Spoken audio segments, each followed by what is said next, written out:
Y mientras revisamos parte de los registros capturados durante esta madrugada en Venezuela, le damos la bienvenida a esta transmisión a Álvaro Iriarte, analista internacional. ¿Cómo estás, Álvaro? Gracias por ser parte también de esta transmisión y poder comentarnos cómo se replantea el escenario político, estratégico, militar, cuáles van a ser las reacciones que pudiéramos esperar.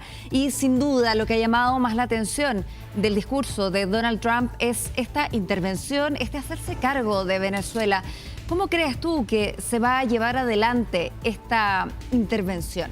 Sí, bueno, gracias por la invitación y efectivamente la verdad es que el discurso es bastante interesante, pero creo que no clarificó muchos puntos. O sea, a mí me da la impresión que este discurso, lo primero, yo siempre lo comento porque creo que es importante, es muy distinto ver a Donald Trump en un estadio o en un mitin político donde llega a ser hasta entretenido para poder escucharlo, a cuando tiene que hacer un punto de prensa formal, una cadena nacional. No es claramente donde se siente más cómodo y eso también dificulta a veces, creo yo, la transmisión del mensaje. Dicho eso, Josefa, creo que acá el tema es, en la versión original en inglés, no sé si lo comentaron, pero ocupa el verbo quizás más impreciso para referirse a la conducción de los asuntos de un gobierno, el más coloquial.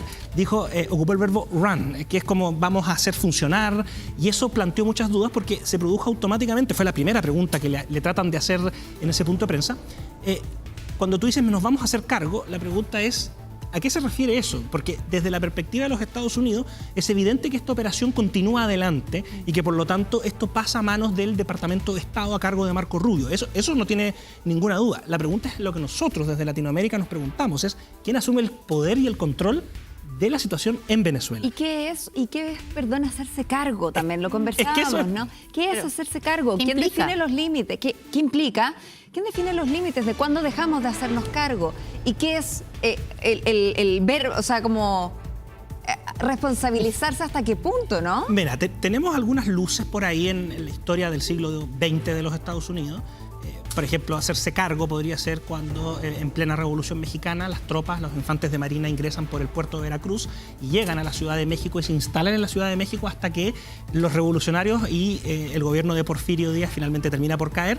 Se pone paralea la situación de caos interno en ese contexto y luego se retiran las tropas de los Estados Unidos. Otro ejemplo podría ser lo que ocurrió en la guerra, un poquito antes, en la guerra americana y española, donde Estados Unidos queda con el control de Filipinas, Cuba y Puerto Rico, y en el caso de Cuba entrega esto al siglo XX, pero Puerto Rico sigue acá. Entonces, no está fácil, no está claro, pero lo más relevante es cómo lo enfrenta Donald Trump con su base política propia, ni siquiera con la oposición. Claro. Además, Álvaro, hay varios puntos impresionantes y es que el presidente de los Estados Unidos parece tener mucho más claro cuál va a ser el enfoque en materia petrolera, porque sí, ahí se dice claramente Estados Unidos asume, o las empresas norteamericanas asumen el control de la industria petrolera de Venezuela, que no es algo menor, porque Venezuela tiene las más grandes reservas del mundo.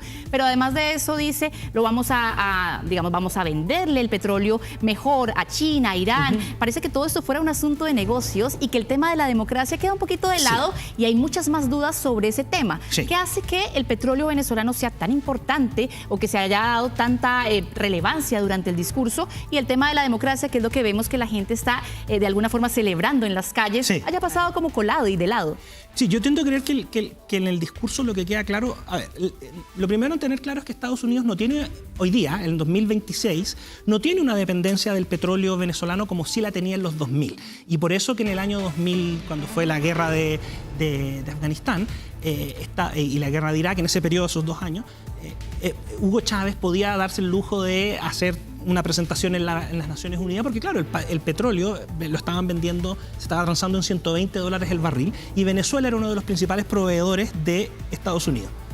Estados Unidos ya lleva una década fracturando esquisto bituminoso, produciendo el shale gas directamente, y aumentó sus reservas de una manera impresionante y a la vez hizo caer el precio, ¿correcto? Pero es lo que tú decías, Andrea, uno de los principales compradores del petróleo venezolano es China. Y lo otro, una de las principales fuentes de abastecimiento para Rusia tras las sanciones por la guerra de Ucrania es Venezuela. Entonces aquí efectivamente hay una foto mucho más grande, y esa foto es una foto geopolítica de la reestructuración hemisférica. Y esta creo yo que es la señal. Ahora, efectivamente, si puedo agregar esto, no sé si ustedes lo vieron así, pero probablemente el discurso, al meter el tema del petróleo, le resta legitimidad ante la opinión internacional a la operación y a lo que está haciendo hasta este momento la situación de Venezuela. Porque es que finalmente le da la razón al gobierno venezolano, que recordemos durante todos estos 4 meses, el discurso de Nicolás Maduro cuando salía en público era decir, ellos quieren llegar, invadir Venezuela, quitarnos nuestro petróleo, ellos quieren, y era lo que decía también el canciller Iván Giloy, esto tiene que ver con nuestros recursos naturales, que efectivamente es el mismo discurso que tiene Estados Unidos, que lo que te decía y que llama también la atención es el hecho de que el presidente Donald Trump no tenga mucha claridad sobre cómo va a ser la transición democrática, pero sí que tiene mucha claridad sobre cómo se va a controlar la industria venezolana, sobre todo la industria del petróleo. Quisiera también preguntarte en ese sentido la relevancia de Delcy Rodríguez, porque vemos también en ese discurso que Delcy Rodríguez es protagonista, María Corina sale de ese panorama político y Delcy Rodríguez es la ministra de Hidrocarburos. ¿Cuáles pueden ser en este punto las negociaciones entre Delcy, que además dice Marco Rubio está dispuesto a hacer todo lo que el gobierno de Estados Unidos diga? A ver, es que ese es el punto, da en el clavo. O sea, efectivamente, y no solamente le permite obtener un argumento a los partidarios del régimen de Maduro, como tú bien dices, Andrea, sino que también permite que parte importante de la izquierda latinoamericana, que todavía apoya a Nicolás Maduro, encuentre el mismo argumento que se podía ocupar en plena Guerra Fría, que es una intervención solo por asuntos de materias primas y no hay ninguna otra razón de la intervención. Así que sí, yo concuerdo plenamente, creo que eso va a complicar las relaciones públicas, a lo menos de esta situación. Ahora, respecto a Delcy Rodríguez, la verdad es que nos faltan muchos antecedentes, pero ¿qué podríamos comentar de tu pregunta a este momento? No, a mí me da la impresión que está muy dentro de las negociaciones, porque primero es la vicepresidenta, y aunque a lo mejor varios te pueden decir que en la práctica, en un régimen como el de Nicolás Maduro, el vicepresidente cumple funciones meramente decorativas, claro, en la práctica, con la salida de Maduro se va a transformar constitucionalmente, en esa constitución, aunque no siempre se respeta, pero se transforma constitucionalmente en la encargada del país. Y eso es interesantísimo.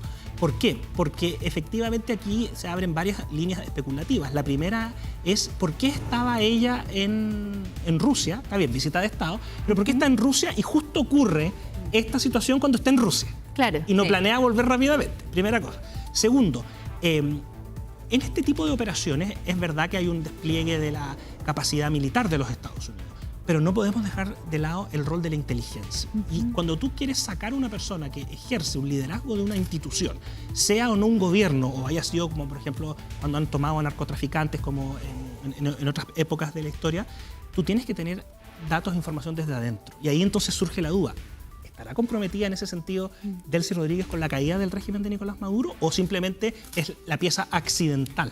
Claro. No lo sabe. Sobre estos mensajes implícitos que de alguna u otra forma vale la pena descifrar, Álvaro, no sé si lo observan ustedes también, a mí me llamó mucho la atención. Comparo, por ejemplo, cuando nos tocó dar la noticia del ataque a las bases nucleares iraníes, no fue tan largo el discurso de Donald Trump, no fue tan explicativo, no hubo tanta presencia de personajes políticos ni militares dando explicaciones. Ya vamos a ir con eso, pero quiero conocer tu diagnóstico al respecto, pero vamos a ir con imágenes que ha posteado hace solo breves instantes también en su red social Donald Trump y que da cuenta, ¿no?, de esto que estamos acostumbradas a ver, ¿no, Andrea? Que es del momento en que surge, que ocurre el ataque. Decía Donald Trump en su discurso, si hubiesen podido ver lo que yo vi, lamentablemente ustedes no lo van a poder vivir como yo, pero acá está, parte de las impresiones, las caras que tuvieron cuando este ataque y la extracción de Nicolás Maduro ocurre. Mira, es muy similar y en esto sí Donald Trump se acoge a los protocolos de la visibilidad estadounidense, porque esto es muy similar a cuando matan a Osama Bin Laden y tenemos la foto de Barack Obama también en esta sala de reunión rodeado de los suyos viendo lo que fue el operativo, o cuando pasa con al-Baghdadi también, y recordemos, vemos una imagen muy similar, hemos visto a Joe Biden y vemos también la teatralidad, ¿no?, de lo que ha sido el gobierno de los Estados Unidos en ese sentido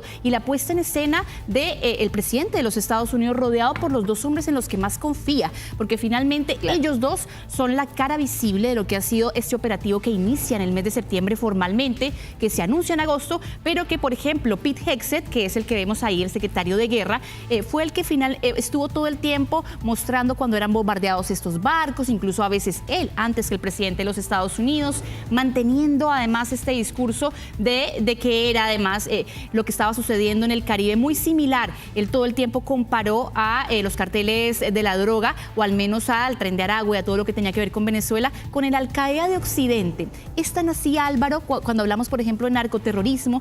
¿Son tan Al-Qaeda en estos momentos y qué tan sin base queda eso después de que vemos que el tema del petróleo era un poquito más importante que el tema del narcotráfico? Sí, hay muchos temas muy interesantes. Sí. A ver, lo primero, voy a tomar, en ese sentido, Josefa, tú decías, distinto a lo que pasó con el ataque a las instalaciones nucleares de Irán. Claro, la respuesta para mí está en que aquí, independiente que Estados Unidos, al igual que muchos otros países, no reconocen ninguna legitimidad a Nicolás Maduro como gobernante de Venezuela, para bien o para mal, es el gobernante de hecho, de facto. Por lo tanto, extraerlo genera una situación política más allá. En cambio, el ataque a instalaciones nucleares es simplemente ataque a instalaciones y por lo tanto se acabó la noticia y se termina y se dice esto es lo que podemos hacer en materia de seguridad. Fin del asunto. No hubo, si recuerdan ustedes, no hubo una amenaza real de sacar, más allá de las palabras, de ir contra el ayatolá, Khamenei, o sea, no, sí, aquí es distinto. Aquí sí. Es distinto porque, de hecho, incluso acá esto fue, insisto, lo están llevando para el argumento legal, y ahí voy a pescarme de eso, Andrea, para procesarlo por narcoterrorismo, no por ser el gobernante ilegítimo, el dictador de Venezuela, primera cosa. Por ser un delincuente, una persona que comete delitos. Delitos contra Estados Unidos. Claro. Eso es lo primero que quiero mencionar. Lo segundo, lo interesante de esta puesta en escena es que creo yo que hay un ausente, y el ausente es el vicepresidente J.D. Vance. Y la pregunta de fondo que tenemos que hacernos legítimamente, sin generar ninguna lectura equivocada, hay que esperar, ¿por qué no está presente en este Situation Room que se implementa en Mar-a-Lago? Lo primero es por qué no es en Washington. Y eso para mí tiene que ver con esta idea de no llevarlo a un tema de propiamente tal de Estado ni de guerra, claro, para evitar el problema de caer en el artículo primero de la Constitución de los Estados Unidos.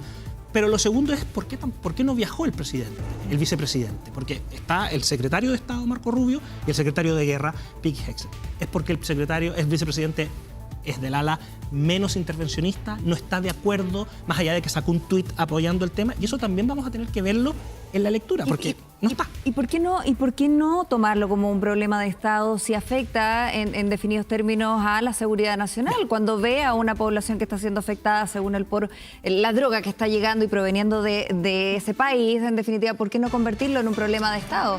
Porque eso implicaría escalar necesariamente y no podrías argumentar toda tu estrategia desplegada dentro del marco de las funciones estrictamente constitucionales del presidente sin el concurso del Congreso, Josefa. Y eso plantea una escalada en los decibeles porque probablemente en el Congreso no existan los votos para una declaración de guerra. Y eso es una complicación. En cambio, aquí lo que el gobierno del presidente Trump está haciendo no es muy distinto a lo que hizo en su momento los demócratas con Lyndon Johnson, o lo que hicieron después por Vietnam, o más recientemente lo que hizo Barack Obama como presidente respecto de Siria y Libia. O sea, es hasta dónde está el límite de la declaración de guerra y las operaciones militares bajo la comandancia en jefe que tiene por constitución el presidente de los Estados Unidos sobre todas las Fuerzas Armadas. Y ahí entro con el tercer punto, Andrea y Josefa. Claro, esto de alguna manera, el discurso fue excesivamente largo porque tienes que tratar de mantener la línea argumental para la política interna. Yo en esto quiero ser súper respetuoso, pero la argumentación y las defensas legales que va a estar armando la Casa Blanca no están pensando en el concierto internacional. O sea, no está pensando en una respuesta a la ONU, en una respuesta a la comunidad internacional. Está pensando exclusivamente en los aspectos de política doméstica de los Estados Unidos. Entre esos, si es legítimo o no la actividad que desarrolla. Y por eso se complica, claro, y por eso también cae tan se ve tan raro este largo discurso, y dentro de este largo discurso este tema del petróleo. O sea, claro, tú podrías no haber mencionado el tema del petróleo, haber tomado control exactamente igual, Andrea y Josefa, y eso no te habría alterado en nada tu línea argumental. No, pero además vemos, Álvaro, que hay un esfuerzo por parte del presidente Donald Trump de contestarle a todos los periodistas que estaban ahí, que insistentemente le preguntaban, bueno, incluso uno de ellos le dice, ¿qué tiene que ver con Estados Unidos primero gobernar un país sudamericano? Claro. Y él dice, porque queremos tener buenos vecinos. Y además de esto, él hace que eso tampoco es menor, esto no va a ser Afganistán, no va a ser Irak, no va a haber tropas de Estados Unidos en terreno. Ya, ahí pero, claro, abre otro espacio cuando dice que podría haber una segunda operación, pero que en este punto creen que no es tan necesaria. ¿Tú cómo analizas eso? Claro, lo que pasa es que no nos olvidemos que insisto, esto lo hemos dicho muchas veces y toma mucha realidad hoy día. En este caso concreto, la política externa de los Estados Unidos es una materia de política doméstica, o sea, puede inclinar elecciones. El 2026 hay elecciones de medio mandato en Estados Unidos y los republicanos defienden una muy pequeña mayoría que tienen en la Cámara de Representantes.